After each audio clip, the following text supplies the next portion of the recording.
donc nous faire une conférence sur la gravitation quantique. Je m'espère que vous passerez une bonne conférence. Et Jasmine Choury, Ok. Merci Kylian. Merci à tous d'être venus, ça me fait plaisir de vous voir. Même si je passe tout mon temps à m'occuper du magistère, maintenant il faut que je vienne le soir aussi. Il faudra que j'arrête. Heureusement que ma famille est en vacances, au moins elle n'a pas l'impression que je les abandonne. Ok, donc merci vraiment d'être là. Je reconnais pas mal en fait du magistère aussi, certains qui viennent de licence que j'ai pu croiser.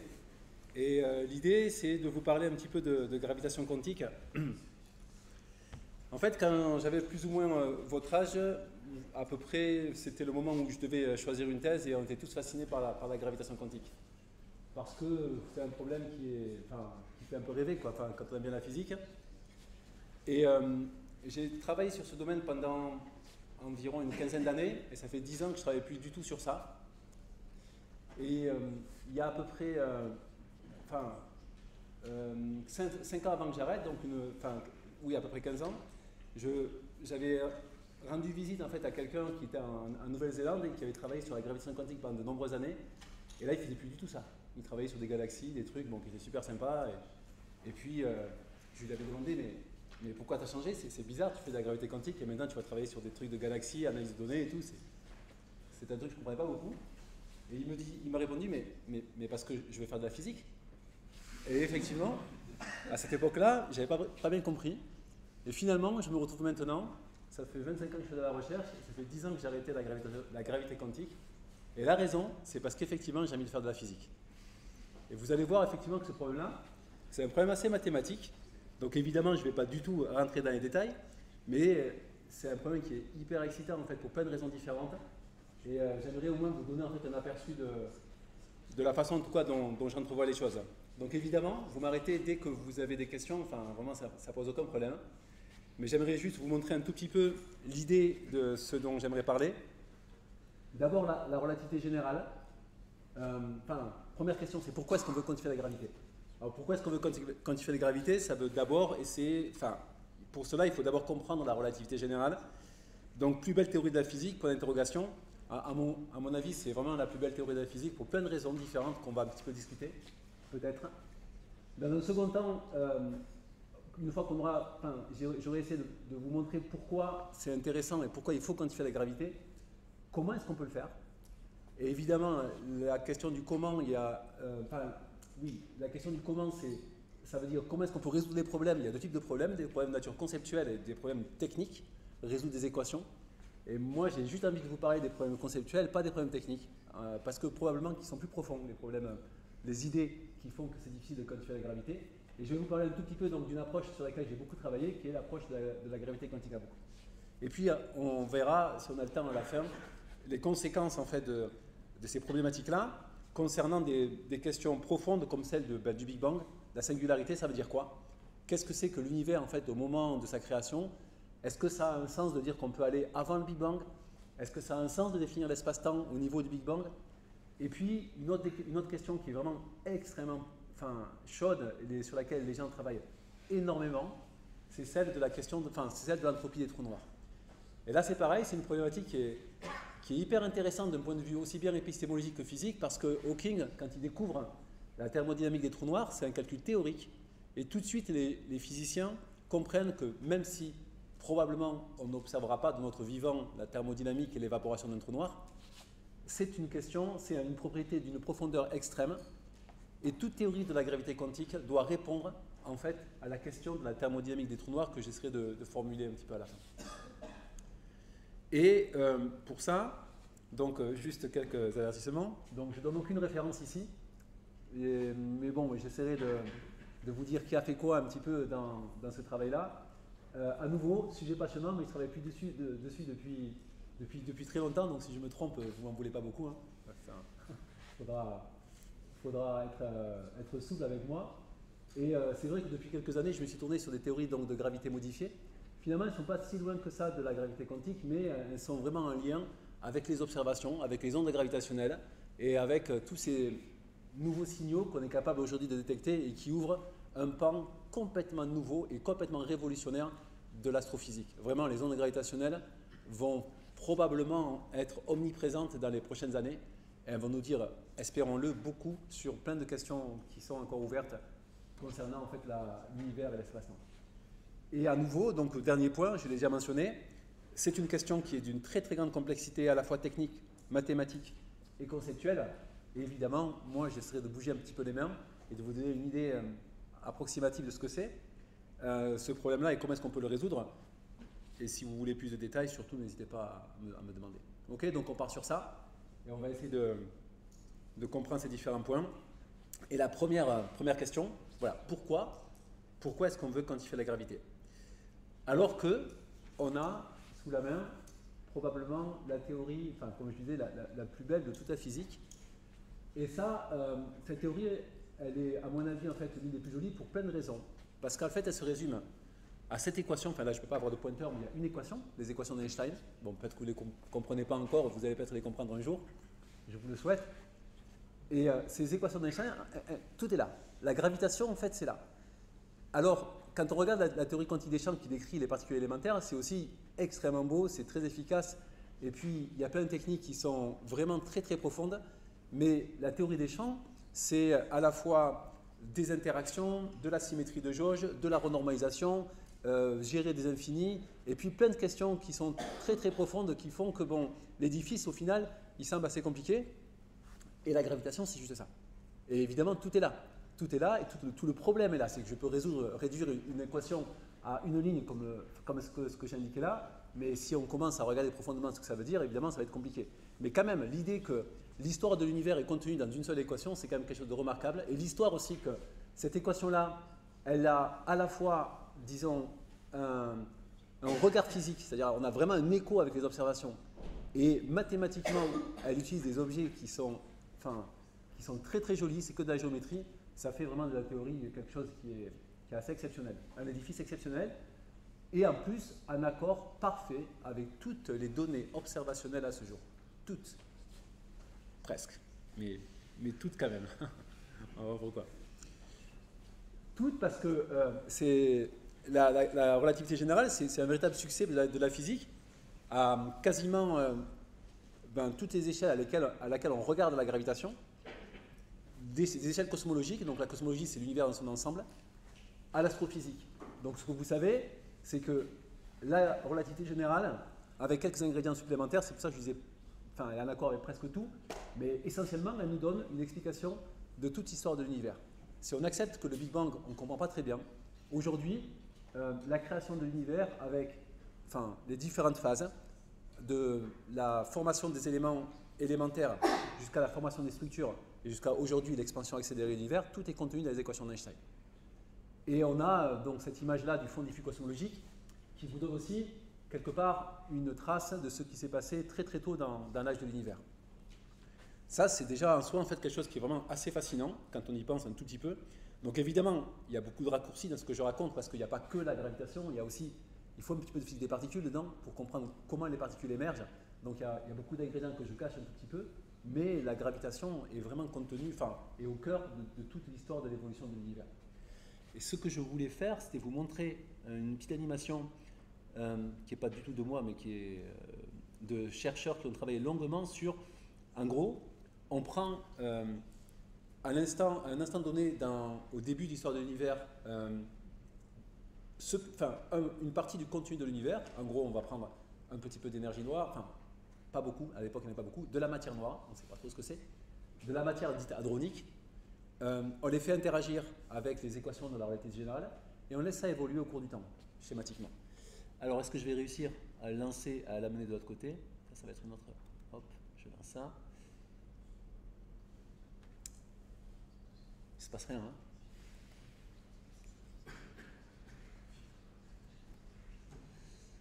Alors, tac, tac, lecteur multimédia, ok.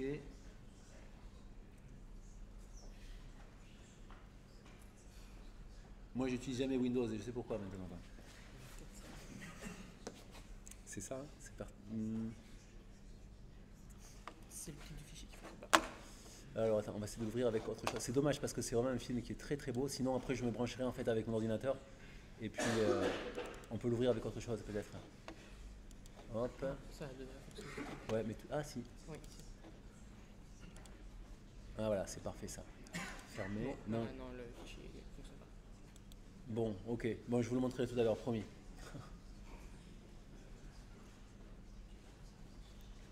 Je vais vous montrer parce que c'est une simu qui vaut vraiment le coup d'être vue. Peut-être que vous la connaissez déjà. Et ce que montre cette simulation-là, c'est l'importance aussi des éléments qu'on ne comprend pas dans l'univers. Donc je vous dis qu'effectivement, on a toute l'histoire, mais malgré tout, aujourd'hui, on est dans la situation où 95% du contenu de l'univers, on ne le comprend pas. Et en particulier, il y a effectivement l'énergie noire qui permet de comprendre, enfin, qui donne une explication à l'expansion accélérée de l'univers, qui contient, enfin, qui est essentiellement ce qui domine dans l'univers. Mais on a aussi en fait la matière noire, qui est aujourd'hui en gros 30% du contenu énergie de l'univers et qui est primordiale. Aussi bien pour comprendre, donc souvent on l'invoque parce qu'elle est primordiale pour comprendre la vitesse de rotation des galaxies. Les galaxies tournent trop vite aujourd'hui et s'il n'y avait pas de matière noire, elles se disloqueraient. Mais elle est hyper importante aussi dans la formation des structures dès l'origine de l'univers. En fait, elle joue un rôle très très important à plein de niveaux différents. Et c'est vrai qu'on est encore dans la situation où on ne sait pas trop ce que c'est. Et aujourd'hui, on parle beaucoup d'énergie noire, qui est le contenu, enfin, cette matière qui crée l'expansion de l'univers. La matière noire a toujours existé, tout le temps, mais elle a été sous-dominante pendant très longtemps. Et aujourd'hui, en fait, c'est celle qui domine pour la raison que lorsque l'univers s'accroît, l'énergie noire a cette propriété extraordinaire de jamais se diluer. La matière ordinaire, si vous avez de la matière et que vous augmentez le volume de la matière, sa densité va baisser. La densité, c'est la masse divisée par le volume. Et la matière ordinaire, en fait, elle va avoir une densité qui va baisser quand l'univers va augmenter.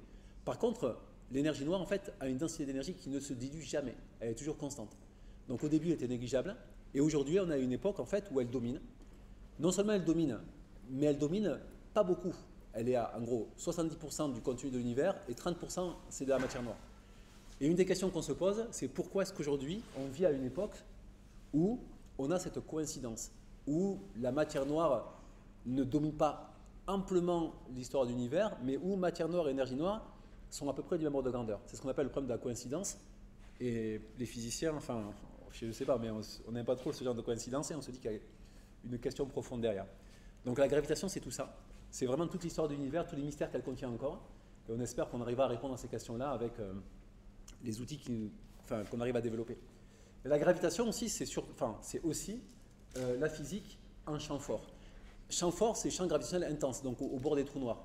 Et là aussi, c'est un succès qui est énormissime et qui est complètement inédit parce que, voilà, la gravitation en champ faible, en gros, la physique de Newton, plus ou moins, nous dit beaucoup de choses déjà. Mais les trous noirs, rien d'autre que la relativité générale, en fait, va permettre de nous expliquer ce qu'il y a à l'intérieur. Et aussi bien la détection des ondes gravitationnelles récentes, enfin ça fait à peu près 10 ans maintenant, mais sur lesquelles on travaille beaucoup, que les images de trous noirs qu'on a observées grâce à des instruments comme l'Event Horizon Telescope, ici, sont en accord avec ce que la relativité générale a dit.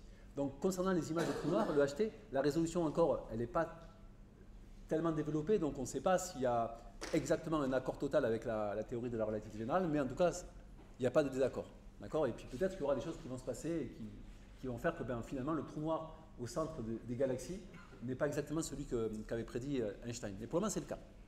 Donc les trous noirs, les ondes gravitationnelles 1915, prédit par Einstein, 100 ans après, on les découvre exactement telles qu'ils avaient prédites. Enfin, lui, il n'avait pas fait des calculs comme ça, mais essentiellement, c'est ça. Trous noirs, donc au centre des galaxies, les premiers trous noirs 1916, un an après la théorie de la relativité générale. Mais ce sont des trous noirs qui ne sont pas physiques, qui ne tournent pas, qu'on appelle les trous noirs de Schwarzschild. Les trous noirs en rotation, donc ceux qui sont physiques, ils ont été découverts théoriquement en 1960 et quelques, dans les années 60, et puis là, on est au point, voilà, on les a observés. Donc ça, c'est quand même assez incroyable. Donc la relativité générale, c'est tout ça. Donc vraiment, c'est une belle histoire, ça marche super bien. Alors maintenant, je vais faire ça, clac, voilà. Mais malgré tout, j'aime beaucoup ce graphe-là. Je vais vous montrer voilà, que la relativité générale, c'est une belle histoire, mais en fait, il y a de l'espace pour d'autres théories. Ce graphe-là a été fait par une chercheuse, Claudia Durham, à Imperial College, et qui est vraiment, je trouve, hyper parlant. Sur l'axe, en fait, en gros, ce graphe représente des systèmes physiques qui sont caractérisés par leur masse, sur l'axe des X, là, et par leur taille sur l'axe des Y. Donc typiquement, le virus, c'est quelque chose qui a prenons l'humain plutôt. L'humain, on est autour de 100 kg, enfin en tout cas entre 10 et 100 kg, et puis on est autour de 1 mètre, c'est l'ordre de grandeur en fait que l'on a. Et dans ce graphe-là, on montre tous les systèmes où on a pu tester la théorie de la relativité générale. Donc la forme un petit peu jaune patatoïde, ici là, entre l'humain, la Terre, le Soleil, c'est finalement la zone où expérimentalement on a eu accès à la gravitation. Et on se dit, tiens, c'est gros succès de la relativité générale, mais quand on regarde dans l'espace des paramètres, en fait il y a plein d'endroits où on n'a pas encore testé. En particulier l'endroit en haut à droite, l'univers dans son ensemble. Donc l'expansion accélérée de l'univers, aujourd'hui, elle pose problème quelque part du point de vue de la relativité générale. Et donc, peut-être que, comme on n'a jamais testé les équations d'Einstein à cette échelle de l'univers tout entier, c'est une théorie alternative qui doit décrire en fait cette expansion de l'univers. Donc ça, c'est un point en fait sur lequel on pourrait avoir autre chose que la relativité générale. Ce qui est joli aussi, c'est en fait la partie verte. La partie verte, vous voyez, ça correspond en fait à des systèmes. En fait, c'est indiqué ici sur le graphe, mais ce sont des systèmes avec des masses importantes et des tailles faibles.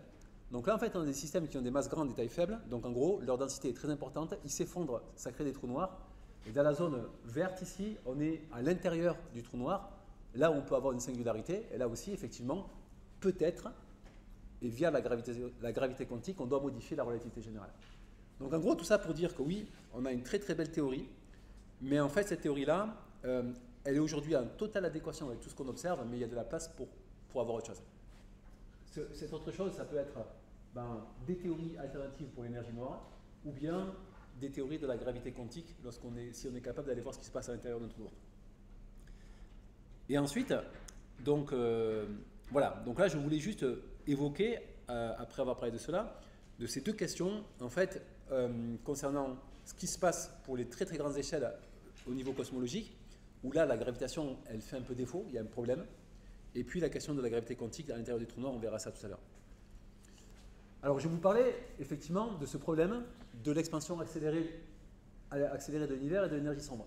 Donc ça, il faut se rendre compte, donc vous êtes jeune, bon je pense en 1999 vous étiez encore plus jeune, voire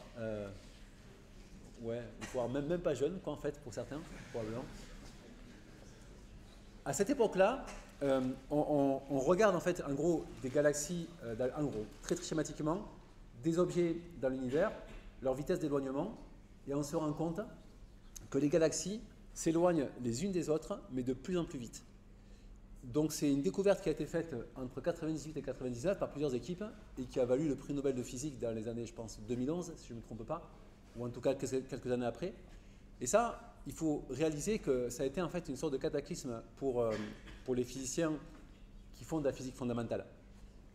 Avant la découverte de l'expansion accélérée de l'univers, il y a eu très très peu d'expériences physiques qui ont vraiment surpris les physiciens.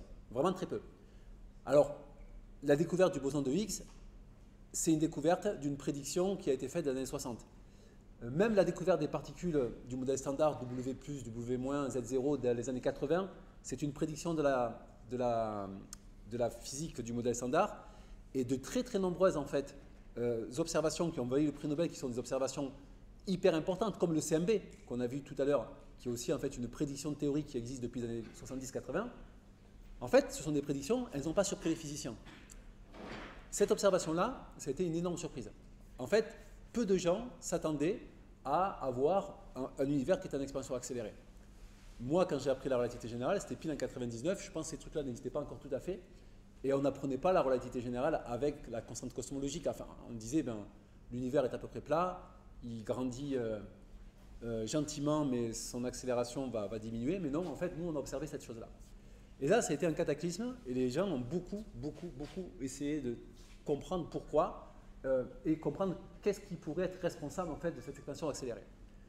Donc, première chose, c'est que Einstein lui-même avait prédit qu'il existait une constante cosmologique que j'appelle lambda dans ses équations, qui permet d'expliquer l'expansion accélérée de l'univers. Le seul problème avec lambda, c'est que d'une part, c'est une modification très très simple des équations d'Einstein, donc ça c'est chouette, mais vous voyez sa valeur, je l'ai mise ici, 10 moins 122 en unité de Planck. Alors pour vous, ça vous dit rien les unités de Planck, mais en gros, 10 moins 122, ça veut dire que la densité d'énergie noire, qu'il y en a partout autour de vous, là, vous en avalez tout le temps, c'est 10 moins 29 grammes par centimètre cube. Je prends un centimètre cube, il y a 10 puissance 29 grammes d'énergie noire. Donc c'est une énergie qui est extrêmement diluée, et cette petitesse pose question. En fait, la physique déteste la hiérarchie des quantités.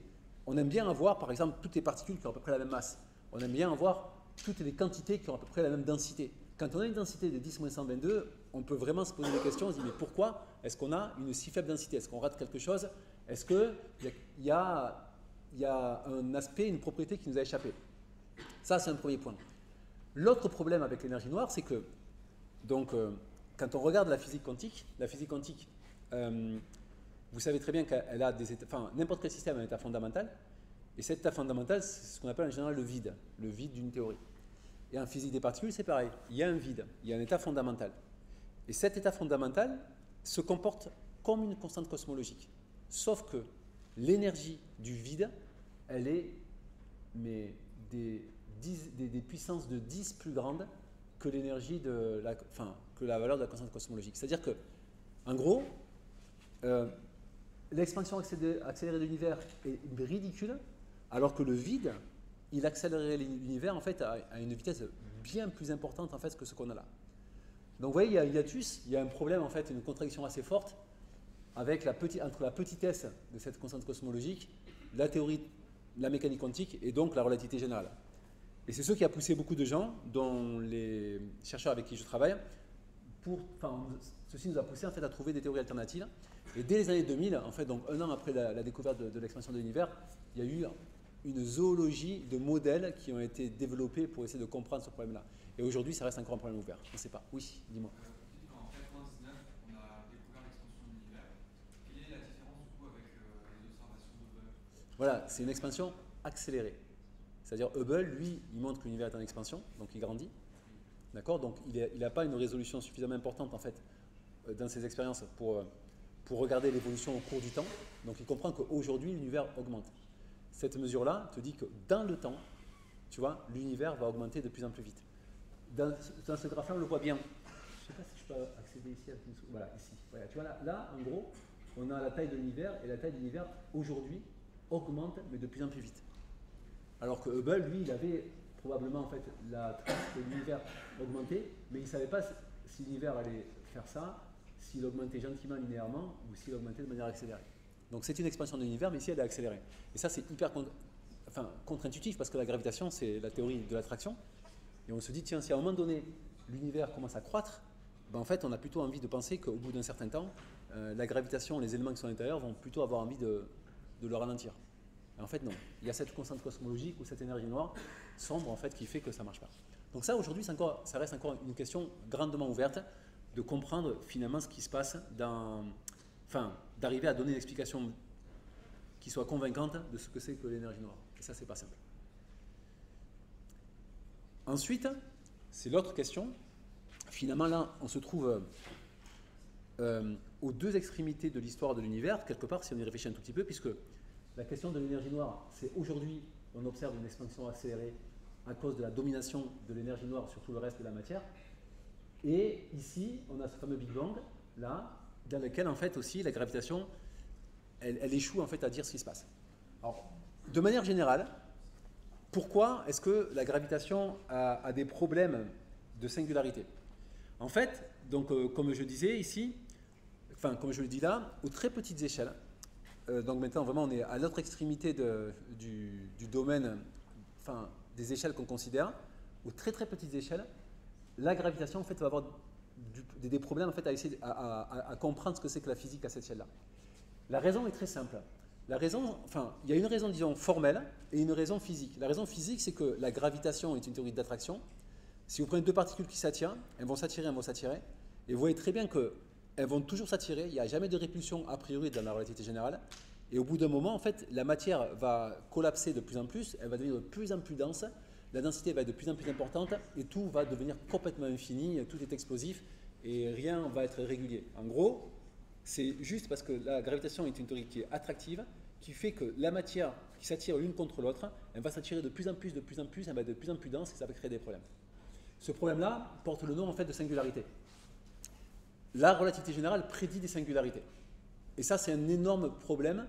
Et c'est vraiment une propriété des équations de la relativité générale. Des gens comme Penrose, qui a eu le prix Nobel de physique pour ce qu'il a compris sur les trous noirs, je crois que c'était l'an dernier ou l'année d'avant, lui, il comprend que la gravitation a toujours des singularités qui vont se développer. Et les gens disent, ben, singularité, ça veut dire quoi? Ça veut dire qu'il existe toujours des points où la relativité générale n'est pas capable on n'est pas capable de résoudre des équations. La théorie n'est pas prédictive. Tout devient infini et c'est mort, en fait. On ne sait pas ce qui va devenir. Mais Penrose, à cette époque-là, il a quand même invoqué une conjecture, qui est une très très belle conjecture, qui porte un très très joli nom, la conjecture de la censure cosmique. Ça vous dit quelque chose, ça, ou pas? De Cosmic Censorship Conjecture, qui dit que, ok, on a des singularités, mais c'est pas grave, hein, parce qu'à chaque fois que j'ai une singularité, je suis protégé par une surface, type l'horizon d'un trou noir, et je ne la verrai jamais. Donc typiquement, à l'intérieur d'un trou noir, on a une singularité, mais du point de vue d'un observateur à l'extérieur, on ne le verra jamais parce qu'on est protégé par l'horizon. Et même si je suis hyper téméraire et que je rentre dans le trou noir, comme le gars dans Interstellar, il ne verra jamais la singularité, parce que cette singularité a une particularité telle que je m'approche d'elle, mais je ne peux pas la voir. Je ne pourrai jamais la voir. D'accord? Et donc en gros, on dit, ben, très bien, on est protégé, ça existe, mais on ne la voit jamais. Donc probablement qu'elle n'a pas d'importance physique. Mais malgré tout, nous, on n'aime pas trop ça, les singularités. Et probablement que cette singularité-là, cette existence de la singularité, elle fait écho à une autre propriété des théories physiques qui dit que toute théorie de la physique, et c'est ça qui distingue la physique des maths, toute théorie de la physique a un domaine de validité. En fait, on a tout simplement une limitation de toutes les théories. La mécanique des fluides, je prends cette théorie-là, elle est vraie tant qu'on regarde à des échelles qui ne sont pas plus petites que la fameuse particule fluide.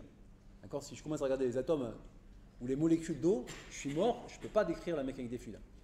Si je regarde n'importe quelle théorie de la physique, les équations de Maxwell sont vraies tant que je ne vais pas être à des échelles petites qui vont sonder la nature photonique de la lumière.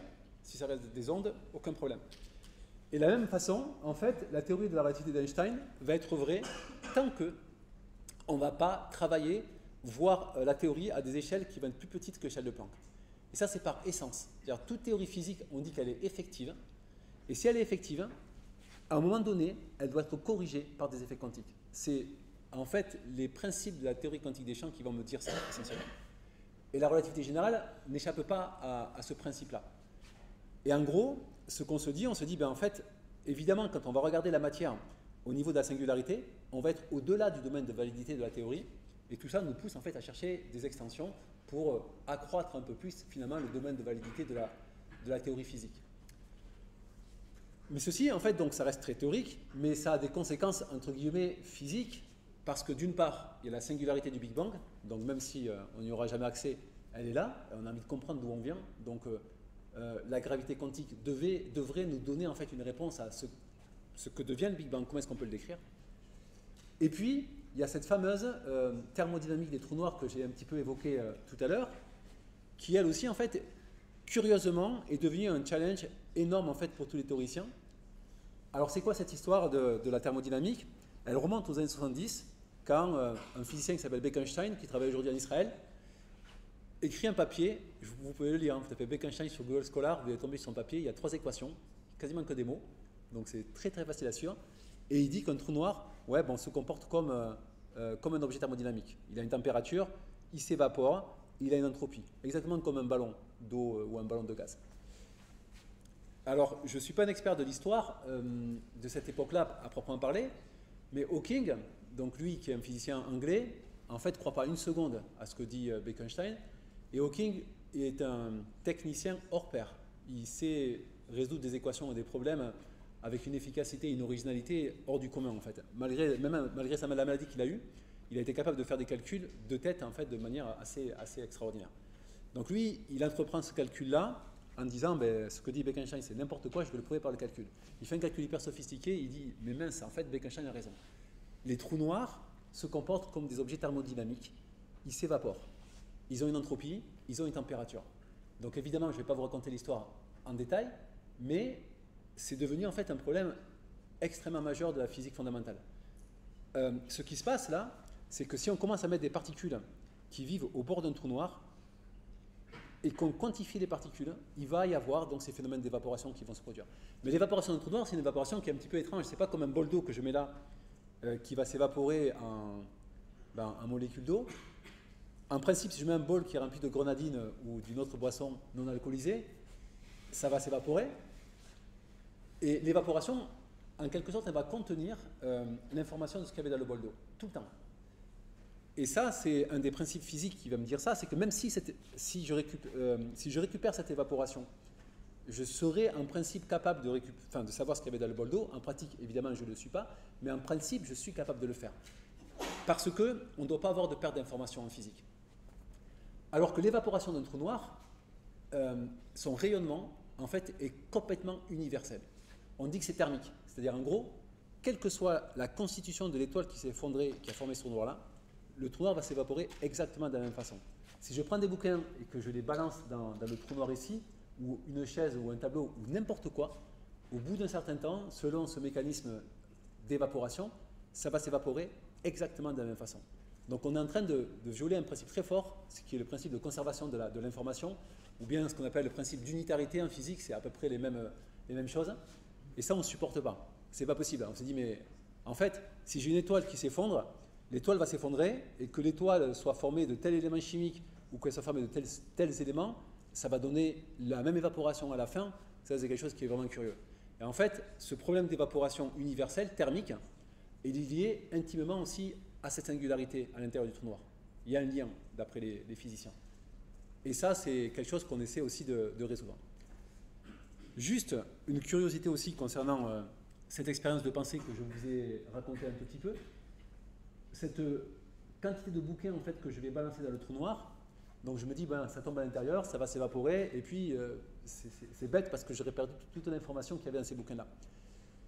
En pratique, c'est pas ça qui va se passer. En pratique, si on jette ces bouquins-là dans le trou noir, ce qui va se passer, c'est que vous, même si vous vivez un temps infini, vous ne verrez jamais les livres tomber dans le trou noir. Jamais. Ils vont se rapprocher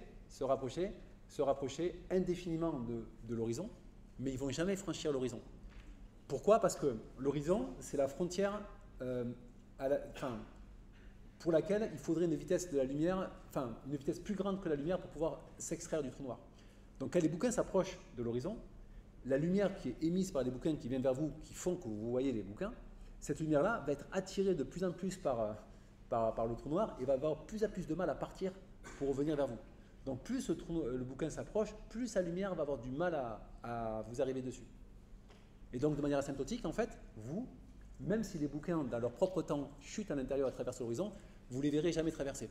Donc c'est assez curieux parce qu'on a un paradoxe de l'information perdue, mais du point de vue de l'observateur extérieur, cette information, on ne la perd jamais. Jamais, puisqu'en fait, on voit toujours le bouquin en train de chuter, et en fait, quelque part, on peut toujours récupérer son information. Le paradoxe de l'information perdue, il vient vraiment de l'effondrement de l'étoile. L'étoile qui a créé ce trou noir-là, quand elle va s'effondrer, là, effectivement, le contenu physico-chimique, lui, aura disparu, et puis voilà. Et donc voilà, donc on en est là, avec ces paradoxes qui sont des paradoxes très théoriques peut-être, mais ce qu'on voudrait, c'est arriver en fait à avoir une théorie de la gravité quantique qui puisse répondre à ces questions-là. Question de la singularité, question de l'information, du paradoxe de l'information perdue, et la question aussi de l'entropie des trous noirs sur laquelle je reviendrai un tout petit peu tout à l'heure. Bon, voilà, j'aime bien ce dessin, je le montre souvent. Effectivement, il y a énormément de raisons de penser qu'on aimerait aller au-delà de la réalité générale. C'est une théorie, comme je disais, probablement l'une des plus belles de la physique. Mais malgré tout, rien n'est parfait. C'est ce qui fait un petit peu la beauté un petit peu de cette théorie aussi. Alors maintenant, qu'est-ce qu'on fait? Attendez, je vais juste voir quelle heure il est d'abord. Hop, ouais, non, c'est bien. Quelle stratégie on adopte pour quantifier la gravité? Avant de comprendre la stratégie, la question que j'aimerais soulever, c'est le problème. Quels sont les problèmes? Alors, on a parlé beaucoup de la gravitation. On sait très bien quels sont les problèmes qui viennent avec la gravitation. Et on pense que la gravité quantique pourrait nous aider à résoudre certains de ces problèmes-là. Pas le problème de l'énergie noire, mais au moins les problèmes des singularités et des trous noirs. Alors, pour comprendre la gravité quantique, juste un petit mot sur un détour ou bien un retour vers la mécanique quantique. Donc détour pour certains et retour pour d'autres. J'espère que c'est un retour qui fait plaisir quand même. Alors, la gravitation, la mécanique quantique, juste deux mots, d'accord? Peut-être certains d'entre vous n'en ont jamais fait, donc je vais quand même juste rappeler une chose. Il y a un principe qui est hyper important, c'est ce principe en fait de superposition d'états intriqués. Vous savez donc l'idée du chat de Schrödinger. Donc j'aime beaucoup ce cartoon là qui me dit, ben voilà, il met le chat dans sa boîte, il ouvre, ouf, il est vivant, il est super content et plus jamais il prendra ce risque-là de remettre le chat dans la boîte parce qu'il est mort et vivant ce chat-là. Cette idée qu'un état quantique se trouve dans une superposition d'états. Ça, c'est vraiment, en fait, probablement l'une des propriétés les plus remarquables de la mécanique quantique. On peut être mort et vivant, on peut être rouge et bleu à la fois. Et puis, ce principe d'incertitude, enfin, de superposition, il vient aussi avec le principe, les relations d'incertitude de Heisenberg, qui me disent que je ne suis pas capable de... Il y a certaines quantités que je ne peux pas décrire avec une précision aussi fine que je le voudrais, même si j'avais l'instrument le plus précis de l'univers, ça ne marchait pas. La nature ne se laisse pas faire, pour plein de raisons différentes. Et là, donc, ce principe de superposition et puis cette relation d'incertitude, quelque part, va être la clé de la compréhension de pourquoi ça va être compliqué de quantifier la gravité. Parce que maintenant, essayons de réfléchir une seconde à ce que ça signifie que de quantifier la gravité. Quantifier la gravité, ça veut dire qu'on va être capable d'avoir des états de gravitation. Des états de gravitation, c'est des états d'espace-temps. Une gravitation, c'est un espace-temps. Donc, je suis capable de décrire un état qui me dit, ben, en fait, je ne suis pas dans cet espace-temps-là, je ne suis pas dans celui-ci, je suis dans une combinaison des deux. Donc, je suis hier et aujourd'hui à la fois. C'est ça, la gravitation quantique. Ça arrive en fait à comprendre ces paradoxes-là, enfin, ces questions qui vont soulever des paradoxes assez forts si on formule mal la question.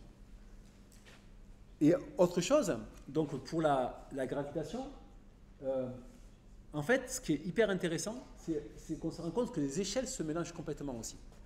Là, j'écris que la gravitation quantique, c'est l'infiniment grand qui va rencontrer l'infiniment petit.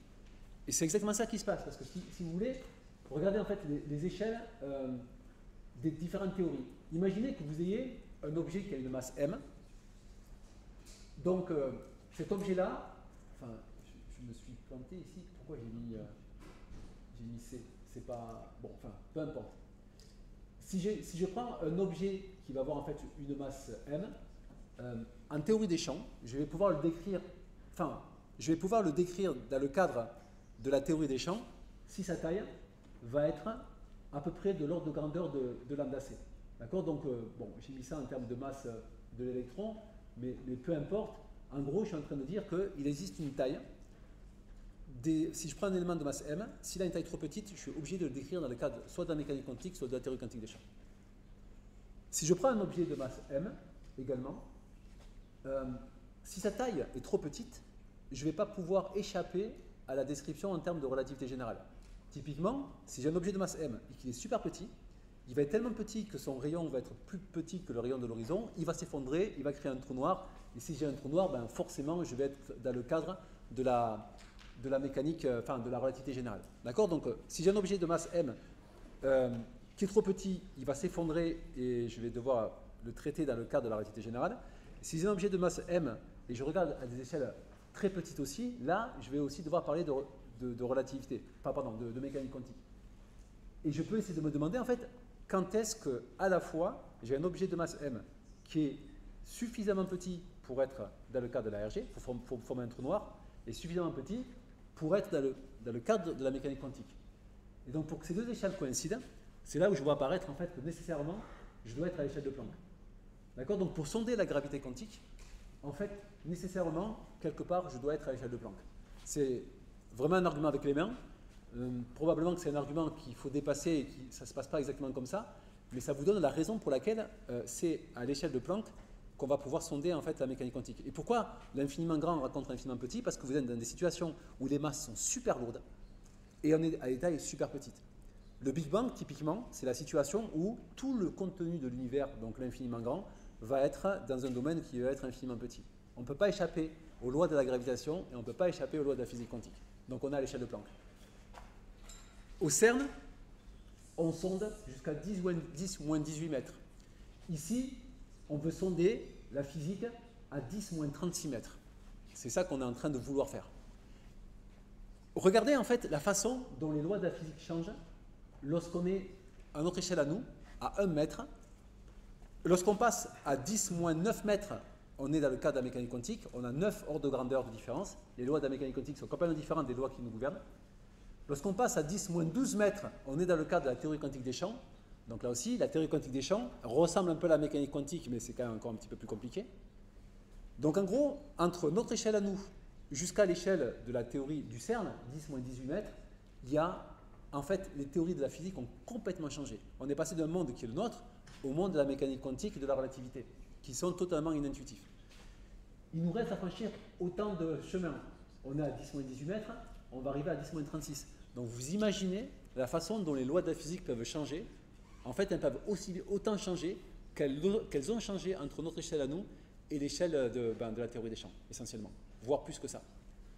Et donc c'est pour ça que c'est super compliqué. Et en plus là, nous, on n'a même pas accès physiquement en fait, à ce qui se passe à cette échelle-là. Ce qui a aidé le développement de la mécanique quantique, c'est qu'à la fois on avait des théoriciens, mais on avait des manips aussi qui derrière nous montraient que ouais, on est sur le bon chemin.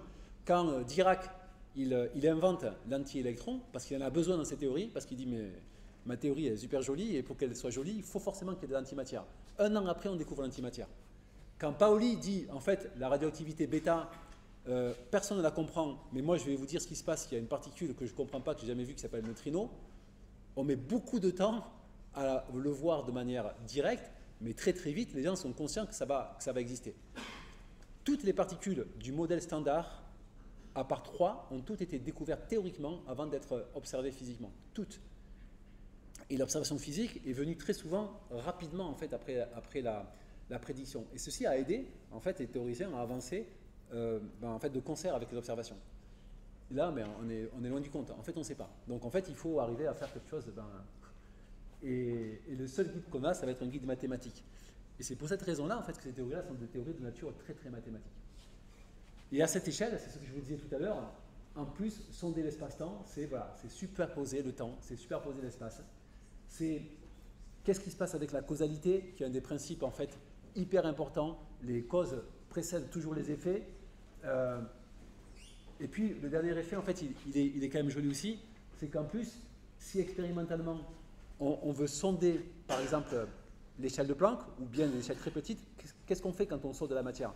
On envoie de la lumière dessus. On envoie de la lumière quand on fait de la diffraction ou on veut étudier par exemple les propriétés d'un matériau, on va balancer de la lumière du rayon X ou du rayon gamma si on va à très très petites échelles et on va voir comment est-ce que la lumière va diffracter ou va diffuser ou va interagir de manière générale avec la matière. Et le résultat de l'interaction va me dire voilà que j'ai un réseau cristallin, j'ai un réseau qui fait ceci, cela. Si on veut faire pareil, on balance en fait un photon pour sonder l'échelle de Planck ou des échelles très petites. On envoie un photon. Et ce photon-là, il doit avoir en gros une étendue spatiale très petite pour pouvoir sonder. Donc je vais concentrer beaucoup de lumière dans un domaine qui est très petit et très très vite je vais créer un trou noir. Donc en gros, il y a un paradoxe qui est assez profond qui me dit si je veux sonder avec par exemple de la lumière ou de la matière une très petite échelle, je dois envoyer beaucoup d'énergie sur une petite échelle. Et bien forcément, toute cette énergie sur une petite échelle, ça va, dans une certaine limite, créer un trou noir. Il y a un horizon qui va m'empêcher de voir finalement ce qui se passe au niveau de la gravité quantique. Vous voyez? Donc il y a des paradoxes en fait qui sont assez remarquables, qui naissent tout de suite, dès qu'on commence à se poser ces questions-là. Et ça reste des questions qui sont encore d'actualité. Alors comment est-ce qu'on fait? Donc il y a plusieurs écoles. Là j'en évoque 2 qui sont les 2 écoles les plus populaires. La théorie des cordes. Donc le petit bonhomme, qu'est-ce qu'il dit? Il dit ouais, j'ai juste une idée, si la matière était fabriquée de petites cordelettes, etc. Blabla. Ah ouais, ça a l'air sympa ce que tu fais, quoi. Effectivement, la théorie des cordes, en fait, a été introduite et découverte dans les années 70, mais pour comprendre l'interaction forte, en fait, pour comprendre la physique du noyau et des... Enfin, oui, essentiellement la physique vraiment de la matière au niveau du noyau. Et puis les gens se sont rendus compte que cette théorie-là, on pouvait s'en servir pour aller bien au-delà, et ça a donné naissance à un édifice qui s'appelle aujourd'hui la théorie des cordes, et bien au-delà, qui est un édifice théorique assez exceptionnel. J'ai jamais travaillé en théorie des cordes, mais probablement que cette théorie-là a donné naissance en fait à des idées, à des théories qui resteront dans l'histoire de la physique, quoi qu'il en soit. Mais donc ça c'est la théorie des cordes. Et puis il y a la gravitation quantique à boucle de notre côté, qui est une théorie moins ambitieuse à bien des égards. Mais c'est celle sur laquelle j'ai beaucoup travaillé. Et ces théories-là reposent sur des stratégies complètement différentes. Vous voulez unifier gravitation et mécanique quantique, si vous le faites avec ce qu'on connaît aujourd'hui, de la mécanique quantique et de la gravitation, ça ne marche pas. Il y a tous les problèmes conceptuels qu'on a évoqués, il y a plein de problèmes techniques, c'est pas renormalisable, c'est des équations compliquées, il y a plein de trucs que je peux vous dire qui font que ça ne marche pas. Pourtant, c'est une question, même Einstein, en fait, je pense qu'il se l'est posé, très très vite, en fait, on s'est dit, tiens, on va essayer de le faire. Ça ne marche pas du tout. Quand deux êtres ne s'aiment pas, qu'est-ce qu'on fait? Ben, on change l'un, on change l'autre, ou on change les deux. Schématiquement, ce que fait la théorie des cordes, elle dit, moi j'aime beaucoup la façon dont la théorie des champs décrit les particules élémentaires. Donc je vais essayer de modifier le paradigme de la gravitation pour la faire rentrer dans le cadre de la théorie quantique des champs. J'utilise les méthodes de théorie des champs qui ont permis de classifier toutes les particules élémentaires, mais par contre la gravitation, je vais complètement la bouleverser. Ça va même plus loin que ça, on modifie les lois de la gravitation, mais aussi les lois des particules élémentaires pour avoir une théorie unifiée de toutes les interactions. Et c'est ça l'idée de la théorie des cordes, l'idée vraiment très très grossière. Le prix à payer, c'est que cette théorie-là doit vivre dans des espaces de dimension supérieure. C'est en gros, les objets qui décrivent la théorie des cordes, pour plein de raisons différentes, doivent vivre dans un espace de dimension soit 26, soit 11, et ces dimensions supérieures qu'on ne voit pas, il faut qu'on arrive à dire où est-ce qu'elles sont. Donc il y a eu énormément de mécanismes et d'idées qui ont été développées pour essayer de comprendre en fait cette théorie des cordes, quelles sont ces dimensions supplémentaires.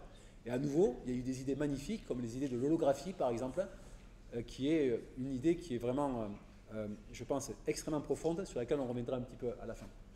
Donc c'est une théorie de l'unification de toutes les interactions. On a modifié la gravitation. La gravitation quantique à boucle, loop gravity, c'est d'un point de vue complètement contraire. En fait, on dit, ben, moi j'aime beaucoup la théorie d'Einstein de la gravitation, en dimension 4. Mais je vais essayer d'adapter les méthodes de quantification. Et en fait, ça, c'est une possibilité qu'on a. Quand on quantifie une théorie, on a beaucoup de liberté. C'est ce que je vous disais un tout petit peu avant, quand je voulais dire que la théorie d'Einstein, elle est super jolie parce qu'elle est très simple, il y a une seule équation. La théorie des champs, en fait, elle s'appuie sur pas mal de propriétés qui sont un petit peu mouvantes. Des problèmes d'interprétation, des problèmes d'ambiguïté aussi, mais qui font la richesse de la théorie. Et cette ambiguïté-là, on peut s'en servir aussi pour essayer d'adapter la bonne quantification à la théorie d'Einstein. Et en gros, la méthode de quantification de la gravitation quantique à boucle pour la théorie d'Einstein est quand même assez orthogonale à la méthode de quantification de la théorie des champs. Donc moi, j'ai envie de dire que si l'une est juste, l'autre est fausse. C'est deux approches complètement différentes. C'est en plus une approche qui n'est pas l'unification. D'accord? La low-gravité, c'est juste la gravitation. On va essayer de voir s'il est possible de quantifier la gravité. Et puis la matière, en fait, dans un second temps, elle va émerger et on comprendra plus tard de quoi il s'agit. Et on dit en fait que cette méthode-là, c'est une méthode dite background independent. Ça veut dire quoi? Ça veut dire que on va faire de la gravitation quantique et on n'a pas besoin d'un espace-temps fixe dans lequel on va pouvoir faire les choses. Ça, je vais aussi vous en parler un tout petit peu parce que ça, c'est un concept qui met un peu le vertige, je pense. Mais voilà les deux idées. Il y a d'autres idées qui existent. Déjà, on a développé d'autres méthodes qui peuvent remettre en question à la fois les deux. Mais ces deux approches-là, je pense qu'elles sont allées suffisamment loin pour quand même en tirer des conséquences qui sont vraiment remarquables. Donc moi, je vais juste vous dire un mot un peu plus poussé sur la gravitation quantique à boucle, qui est le domaine sur lequel j'ai beaucoup travaillé. Donc là, évidemment, je ne donnerai aucun détail, mais bon, si vous voulez des détails techniques, je pourrais vous les raconter. Juste un mot. L'idée de la gravitation quantique à boucle, c'est d'arriver à fabriquer l'espace des états, exactement comme on fabrique l'espace des états d'atomes d'hydrogène. Les niveaux d'énergie, enfin les fonctions propres de l'atome d'hydrogène. On veut faire la même chose avec la gravitation. Alors, ça fait de nombreuses années qu'on essaie de faire ça, on n'y est pas encore arrivé. D'accord? On ne sait pas encore déterminer les fonctions d'onde de l'espace-temps. La raison pour laquelle on ne sait pas le faire, c'est que, vous voyez, quand vous avez l'atome d'hydrogène, en fait, j'écris psi de x. Et j'écris psi de x. X, c'est une position dans l'espace. Quand j'écris la fonction d'onde de l'univers, j'écris psi de l'univers. Et ça vit où, ça? Et donc, en fait, c'est très très difficile. On a une théorie dans laquelle, en fait, on perd toute la géométrie. On n'a plus de background. C'est pour ça qu'on appelle ça background indépendant. C'est parce qu'en fait, on veut décrire l'espace-temps lui-même, on veut quantifier l'espace-temps lui-même, mais sur quoi est-ce qu'on va le quantifier? Et c'est là toute la question. Et moi, une des propriétés qui m'a le plus plu dans l'approche de la gravité quantique à boucle, c'est qu'elle a été capable d'apporter en fait une réponse à cette question-là. Comment je fais pour décrire une fonction d'onde de l'univers sans univers? En fait, quand on regarde l'univers du point de vue de la relativité générale, c'est, allez, je vais utiliser un gros mot mathématique, c'est une variété différentielle. Vous commencez à suivre un petit peu là, non, ça va? C'est une variété, donc en gros c'est une forme sur laquelle on met une notion de distance, de la géométrie. En fait, c'est très important d'avoir cette distinction-là entre la forme de l'espace-temps et la géométrie. Ce sont deux choses différentes. Donc en gros, j'ai la structure topologique, qui est la forme, et j'ai la structure géométrique, qui va me donner les distances. En topologie, une sphère ou une sphère écrasée, c'est la même chose. En géométrie, ce n'est pas la même chose. D'accord? Je vais avoir une sphère qui a une certaine géométrie ou un truc qui est un petit peu allongé, ce n'est pas tout à fait pareil. En topologie, si je prends un donut qui est énorme comme ça, ou un donut qui est ridicule, c'est exactement la même chose. En géométrie, ça ne l'est pas. Et en fait, la gravitation quantique à boucle s'appuie exactement sur ça, sur cette idée que l'espace-temps, c'est une topologie et une géométrie. Même si on n'est pas capable de faire... Enfin, donc, la seule possibilité de faire de la gravitation quantique, c'est finalement de fabriquer des objets, des fonctions d'onde, qui vont avoir des propriétés topologiques. Et c'est vraiment ça l'idée, l'essence de la gravité quantique à boucle. C'est arriver à fabriquer des fonctions d'onde en termes de propriétés topologiques de l'espace-temps, mais pas en termes de propriétés géométriques. La géométrie, elle est contenue dans la fonction d'onde elle-même. Je ne sais pas si vous voyez la subtilité. C'est ça l'idée, cette séparation de topologie-géométrie. Donc aujourd'hui, on ne sait pas faire. On ne sait pas faire de manière globale et on ne sait pas faire depuis longtemps. C'est-à-dire la gravitation quantique à boucle, on peut dire qu'elle est apparue à la fin des années 80. Donc vous voyez, on est en 2025 et on ne sait toujours pas trouver des solutions. C'est un problème qui est extrêmement compliqué pour plein de raisons différentes. Mais on a quand même pas mal progressé. Et en particulier, les résultats qu'on a obtenus dans les années 90 sont tels que ces fonctions d'onde, donc dans le cas de l'atome d'hydrogène, ce sont des fonctions qui dépendent d'entiers, n, l et m. Ben en fait, dans le cas de la gravitation, ces fonctions d'onde vont dépendre de propriétés topologiques, et ces propriétés topologiques sont des graphes, comme ça. Donc j'ai un espace, je prends un graphe qui contient des nœuds et des liens, et ces nœuds et liens vont me servir d'objet, de base, pour construire les états de gravitation. La question d'après, c'est comment je fais pour retrouver la géométrie à mon échelle. Encore aujourd'hui, c'est une question qui n'est pas claire. D'accord? Mais en tout cas, on sait, en fait, fabriquer des fonctions d'onde de l'espace-temps à partir de propriétés topologiques comme ça. Il y a eu, cette relation-là que j'essaie de vous expliquer, elle a abouti à des résultats mathématiques qui sont assez incroyables, puisque dans les années 90, dans un contexte très différent, il y a un physicien qui s'appelle Whittle, peut-être vous en avez entendu parler, qui a eu la médaille Fields. C'est un physicien qui a eu la médaille Fields parce qu'il a compris des propriétés topologiques grâce à la physique. Et c'est un petit peu ce sur quoi s'appuie la gravité quantique à boucle, enfin ces résultats-là. Cette histoire de cette médaille Fields, elle est aussi hyper intéressante. Et bien, en plus, elle est assez facile à faire. Je pense qu'on peut comprendre des choses. Dans les années 70-80, les mathématiciens étaient omnibulés par les questions topologiques. C'est-à-dire, en fait, on s'est rendu compte que en fait, la topologie des objets était vraiment des choses hyper intéressantes, très très riches. Et en particulier, il y a un objet que vous connaissez très bien, qui a beaucoup excité les mathématiciens, le nœud. Vous prenez un nœud, vous voyez, une ficelle, vous nouez, et puis vous rebouchez les deux bouts, et vous nouez d'une façon différente, et moi je vous donne deux nœuds, et je vous dis, mais est-ce que ce sont les mêmes nœuds ou pas? En gros, est-ce que je peux déformer les fils sans les couper pour envoyer un nœud vers l'autre nœud? Arriver à faire ça, c'est différencier les nœuds, et cette différenciation de nœuds, c'est un problème, aujourd'hui, on ne sait pas complètement le régler, pas complètement.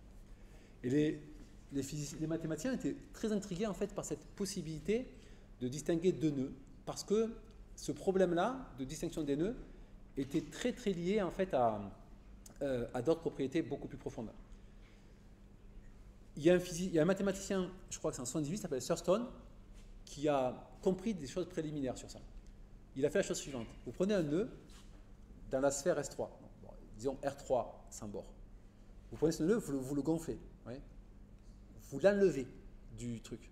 Vous obtenez un espace avec un trou au milieu qui ressemble à un verre qui a creusé. Et cet objet-là avec un trou, c'est un espace. Et cet espace-là, il a une géométrie hyperbolique unique. Donc là, je vous ai complètement paumé. Mais le gars, il a vu ça. Et il a vu ça, et non seulement il a vu ça, mais en plus il s'est dit, bah, tiens, je peux calculer le volume de cet objet-là. Il y a un volume universel qu'on appelle le volume hyperbolique du nœud, et ça a des propriétés remarquables. Et ce volume-là caractérise le nœud. Donc les gens sont super contents. Médaille Fields. 4 ans après, il y a d'autres physiciens qui comprennent que quand je prends deux nœuds, j'ai une façon en fait de fabriquer des invariants qui me permettent presque de tous les distinguer. Et le premier, c'est Jones qui fait ça. Il prend des nœuds, et lui, ce qu'il fait, il les projette. Vous voyez, donc en gros, imaginez, je ne sais pas si vous allez voir ici, mais si je prends un nœud comme ça, vous voyez rien du tout. Hein. Non, mais juste voir l'idée, vous voyez, là, ce que j'ai fait ce qu'on appelle des crossings, et là, j'ai un over crossing, je passe dessus, et puis là, je passe sous. Si je projette le nœud comme ça, je comprends tout de suite hein, que c'est un nœud, que le fil il passe par-dessus, qui passe par-dessous. Celui-là, je ne peux pas le dénouer. Par contre, celui-là, vous voyez, je peux le dénouer, parce que les deux fils passent dessus là, hop, je dénoue et ça marche. Donc lui, en fait, Jones, il trouve un moyen en disant, ben, je projette mon nœud sur le mur, là, et puis, avec des propriétés combinatoires, je suis capable d'avoir un invariant et je suis capable de distinguer presque tous les nœuds. Médaille Fields. Plein d'autres propriétés remarquables derrière. Mais, il y a un autre mathématicien qui a vu la médaille Fields dans les années 60, qui s'appelle Atiyah, qui, lorsque Jones fait son calcul, dit, mais en fait, c'est étonnant parce que cet objet, ce nœud, il est intrinsèquement 3-dimensionnel. Pourquoi j'ai besoin de le projeter à 2 dimensions pour arriver à sortir un invariant? Ça, c'est quelque chose de bizarre. Et le fait de projeter fait que je rajoute de la complexité. Parce que vous voyez, si j'ai un nœud, je le projette sur ce mur-là, ou ce même nœud, je le projette sur un mur un petit peu différent, ou je le projette sur un mur qui est tordu, je vais avoir en fait le même nœud qui va avoir des formes différentes, et pour le distinguer, ça va être difficile. Si j'étais capable d'avoir une caractérisation 3-dimensionnelle, parce que c'est un objet qui est 3-dimensionnel intrinsèquement, je gagnerais. Ça, c'est Atiyah qui pose la question, et c'est là où Witten arrive. Il a la médaille Fields. Pourquoi? Parce que ce qu'il comprend, c'est que ce nœud-là, je peux trouver son invariant, et cet invariant, il est intimement lié à ce qu'on appelle la fonction de partition de la gravitation. En fait, c'est l'intégrale de chemin de la gravitation qui va me donner en fait ce résultat-là. Et c'est ça qui va pousser les gens à dire, mais en fait, il y a un truc derrière. Et en même temps, c'est la réalisation d'une idée qui est très simple, qui est celle que si je veux capturer les idées de gravité quantique, il faut quelque part que je m'intéresse à la topologie derrière. Et c'est tout ça qu'il y a derrière ces constructions-là. Maintenant, on perd énormément de géométrie. Retrouver la métrique dans ces objets-là et puis les propriétés géométriques, ce n'est pas quelque chose de simple, mais on arrive à dire pas mal de choses. Juste une dernière question. Ces objets, en fait, que je vous ai montré, ce n'est pas vraiment des états de gravité quantique, ce sont des états d'espace. Et il faut maintenant arriver à les faire évoluer pour avoir en fait un espace-temps global. Et il y a cette notion d'évolution d'espace-temps. Il y a ce mot qui est très joli de spin-foam models, les modèles de mousse de spin. En fait, ces graphes, quand ils évoluent, ils décrivent des structures 4-dimensionnelles. Et ce sont ces structures 4-dimensionnelles qui me disent quelque chose sur l'espace-temps. D'accord, je n'en dirai pas beaucoup plus, mais ça, j'ai beaucoup travaillé sur ça. Je pourrais vous raconter plein d'histoires, hein, si vous le voulez, une autre fois. Il ne reste pas beaucoup de temps. Qu'est-ce qu'on fait avec tout ça, maintenant, du point de vue de la physique? Bon, rapidement, mais vraiment rapidement. En cosmologie primordiale, en fait, une des conséquences, c'est qu'on n'a pas de Big Bang, on a ce qu'on appelle un Big Bounce. Bounce, c'est rebondir en anglais. Donc en gros, dans ces théories-là, le Big Bang n'a pas existé pour la simple raison que ces états de gravité quantique, exactement comme l'atome d'hydrogène. Vous savez pourquoi l'atome d'hydrogène est stable? Vous l'avez appris, hein, en L3, je sais, vous l'avez appris. Pourquoi l'atome d'hydrogène est stable? En physique classique, l'atome d'hydrogène est instable parce qu'il va interagir avec le proton, il va chuter, il va émettre des ondes électromagnétiques, et puis il va chuter, il va tomber très très vite dans le proton. Donc c'est mort. En physique classique, un atome d'hydrogène ne peut pas exister. Le temps de chute de l'électron sur l'atome d'hydrogène, c'est de l'ordre de quelques nanosecondes. C'est-à-dire si la physique classique décrivait l'atome d'hydrogène, en fait, l'électron chuterait quasiment instantanément sur le proton et le temps de vie de l'atome serait inexistant. On ne serait pas là pour en parler. La raison pour laquelle ça tient, c'est parce que la physique quantique me dit plein de choses, mais elle me donne une propriété qui est universelle. C'est qu'à chaque fois que j'ai un problème physique qui est bien posé, avec un hamiltonien qui est propre, je vais avoir un niveau fondamental. Donc l'atome l'électron, quand il chute, au bout d'un moment, il va être bloqué au niveau fondamental. Il ne peut pas tomber plus bas. Il y a un niveau fondamental. Et l'existence de ce niveau fondamental nous prévient en fait de l'instabilité de l'atome. C'est très, très fort le fait qu'on ait un fondamental en mécanique quantique. Et en gravité quantique, c'est la même chose qui se passe. Il y a donc ces états, et ces états, ce sont des états propres, par exemple, de la longueur, et la longueur a aussi un niveau fondamental. Il y a une longueur fondamentale en deçà de laquelle il est interdit d'y aller. Donc en gros, si je prends l'histoire de l'univers et je fais la machine en arrière, l'univers va être de plus en plus petit, et quand il va être trop petit, en fait, je ne pourrai pas atteindre zéro, parce que je vais atteindre exactement la longueur minimale que je peux atteindre. Cette existence de longueur minimale, qui est liée à la longueur de Planck, c'est la clé de la compréhension en fait, de ces modèles-là qui me dit, ben, en fait, je n'ai pas de singularité. Et je vais échapper à toute forme de singularité, a priori, même à l'intérieur des trous noirs. Même si pour les trous noirs, aujourd'hui, ce type de scénario-là n'est pas encore complètement bien compris. Mais en tout cas, pour la cosmologie, ça aboutit en fait à toute une branche de la cosmologie quantique. Et les gens, aujourd'hui, essaient de comprendre s'il y a des traces dans l'univers de la possibilité d'avoir un bounce plutôt qu'un bang, en gros. Ça va? Donc ça, c'est bon, très très vite. Ce que je voulais évoquer avec vous, donc c'est un problème sur lequel j'ai travaillé pendant de nombreuses années, c'est celui de l'entropie des trous noirs et de la thermodynamique des trous noirs. En fait, Hawking, quand il dit qu'un trou noir s'évapore, ça veut dire que ce trou noir, il a des propriétés thermodynamiques comme un bol d'eau. Et comme un bol d'eau, il va avoir une température et une entropie. Ça va?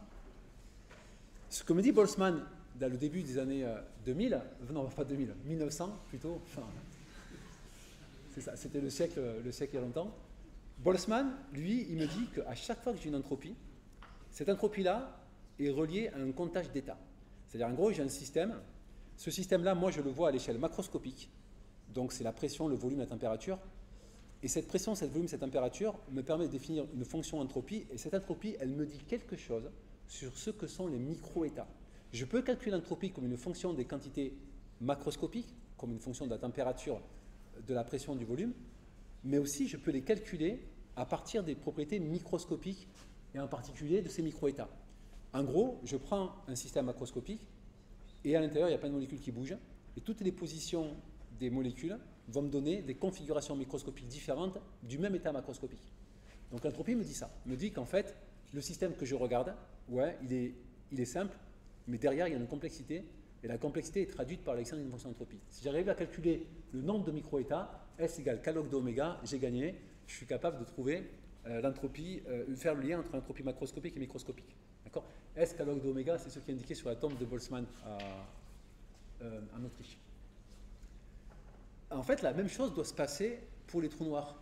Parce qu'un trou noir, ça a une température, ça a aussi une entropie. L'entropie du trou noir, même si la thermodynamique ressemble beaucoup à celle d'un bol d'eau ou d'un ballon de gaz, elle a quand même une particularité assez forte et même assez exceptionnelle. C'est que si l'entropie d'un bol d'eau est extensive, ça veut dire quelque chose, c'est extensif, hein, l'entropie dépend du volume. L'entropie augmente avec le volume pour un bol d'eau pour un système classique. L'entropie d'un trou noir est proportionnelle à sa surface. Et c'est ça le principe holographique. Le principe holographique, c'est de dire que, tiens, si l'entropie est proportionnelle à la surface, et si l'entropie me dit ce que sont fondamentalement les états microscopiques d'un trou noir, ça veut dire que quelque part, l'information d'un trou noir est entièrement contenue dans sa surface. Et ça, c'est nouveau. Ce qui est à l'intérieur, rien à faire. Vous me dites, c'est pas forcément incohérent avec ce que c'est qu'un trou noir, puisque nous, on ne voit que sa surface, on ne voit pas ce qu'il y a à l'intérieur. Mais fondamentalement, ça pose question. Et une des grandes questions de ces dernières années a été de trouver une façon de compter des micro-états pour récupérer une entropie qui va être proportionnelle en fait à la surface et pas au volume. Et ça, aussi bien en gravité quantique qu'en théorie des cordes, en fait, on sait le faire. Mais il faut faire mieux que ça.